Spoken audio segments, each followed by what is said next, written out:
चलिए शुरू करते हैं। अध्याय 1 मातृभूमि, कक्षा 6। शिक्षक नमस्ते बच्चों।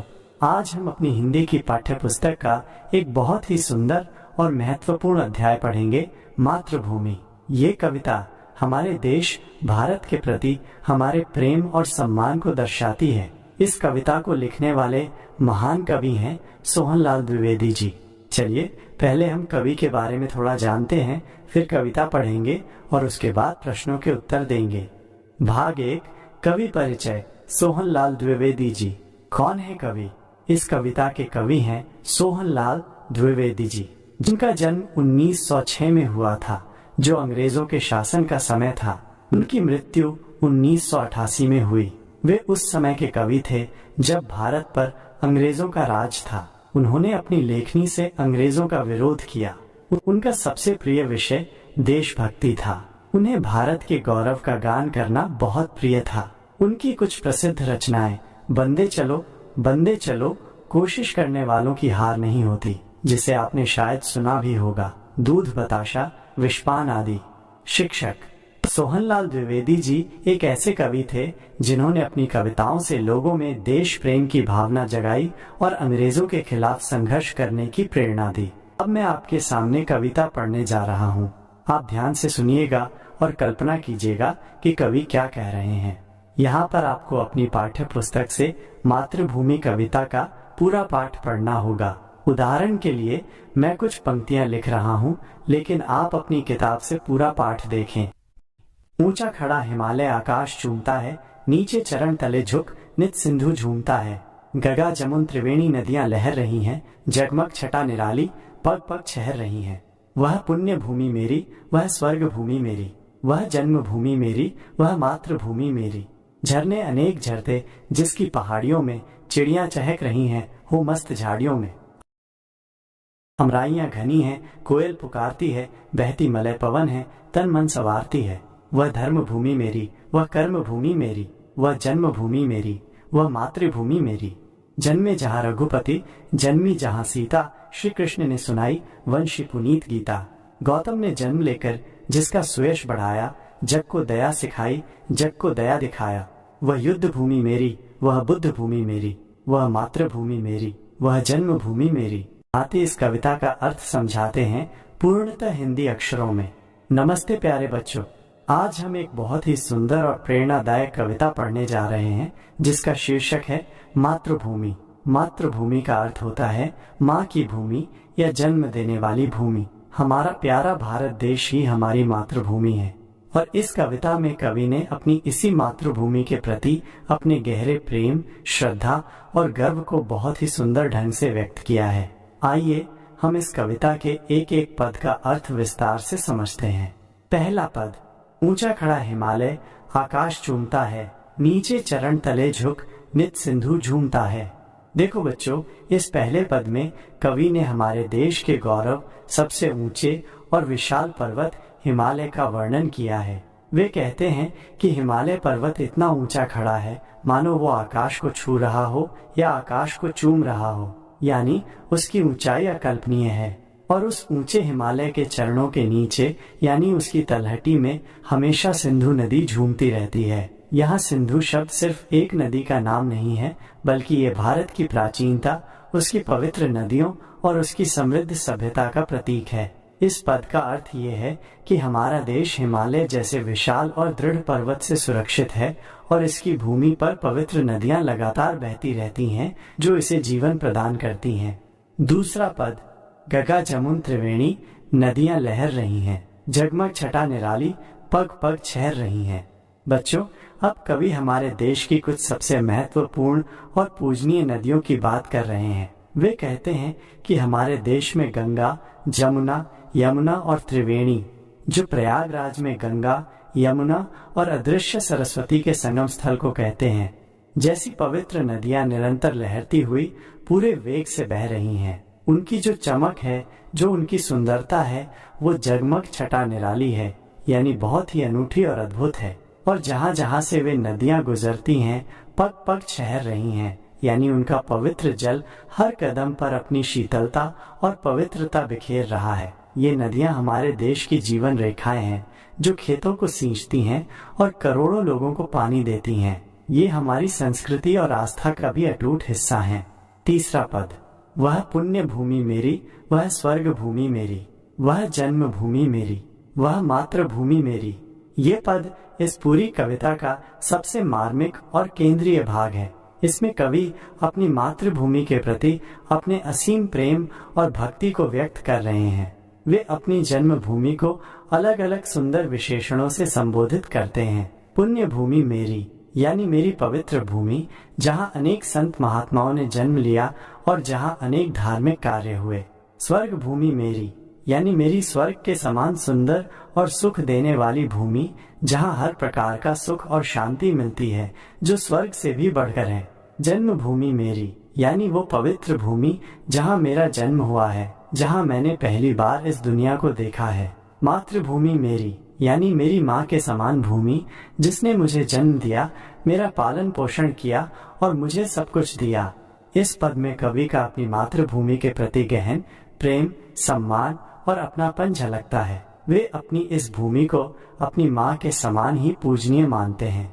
चौथा पद, झरने अनेक झरते, जिसकी पहाड़ियों में चिड़ियां चहक रही हैं, हो मस्त झाड़ियों में। अंतिम पद में कवि हमारे देश की प्राकृतिक सुंदरता का मनमोहक वर्णन करते हैं। वे कहते हैं कि हमारे देश की पहाड़ियों में अनेक झरने, ढेर सारे झरने बहते हैं, जो देखने में बहुत सुंदर लगते हैं और मधुर ध्वनि करते हैं। और उन्हीं पहाड़ियों और जंगलों में जहाँ छोटी छोटी झाड़ियाँ हैं, वहाँ चिड़ियाँ चहक रही हैं, पक्षी खुशी से चहचहा रहे हैं और वे मस्त हैं यानी अपनी धुन में मगन हैं। इस पद का अर्थ ये है कि हमारा देश प्राकृतिक सौंदर्य से भरपूर है, जहाँ ऊंचे ऊंचे पहाड़ हैं, कल कल करते झरने हैं और सुंदर पक्षी हैं, जो अपने मधुर गीतों से वातावरण को और भी आनंदमय बना देते हैं। हम अपनी मातृभूमि की सुंदरता और महानता के बारे में पढ़ रहे थे। ये कविता उसी का अगला भाग है और इसे भी श्री सोहनलाल द्विवेदी जी ने लिखा है। इस भाग में कवि हमारी मातृभूमि के प्राकृतिक सौंदर्य, उसके धार्मिक और कर्मठ स्वरूप और उन महान विभूतियों के बारे में बता रहे हैं, जिन्होंने इस भूमि पर जन्म लेकर इसे और भी गौरवशाली बनाया। आइए एक एक पद का अर्थ गहराई से समझते हैं। पहला पद, अमराइयाँ घनी है, कोयल पुकारती है, बहती मलय पवन है, तन मन संवारती है। इस पद में कवि ने हमारी मातृभूमि के हरे भरे और शांत वातावरण का वर्णन किया है। वे कहते हैं कि यहाँ अमराइयाँ घनी हैं। अमराइयाँ का मतलब होता है आम के बाग या घने पेड़, यानी हमारी धरती पर आम के घने बाग हैं, जो सुंदरता और हरियाली बढ़ाते हैं। इन बागों में कोयल पुकारती है। कोयल अपनी मीठी आवाज में गाती है, जिससे पूरा वातावरण मधुर हो उठता है। और बहती मलय पवन है।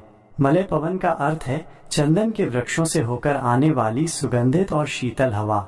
यह हवा इतनी सुखदायक होती है कि तन मन संवारती है, यानी शरीर और मन दोनों को ताजगी और स्फूर्ति से भर देती है। इस पद से हमें अपनी मातृभूमि के शांतिपूर्ण और प्राकृतिक सौंदर्य का एहसास होता है। दूसरा पद, वह धर्म भूमि मेरी, वह कर्म भूमि मेरी, वह जन्म भूमि मेरी, वह मातृभूमि मेरी।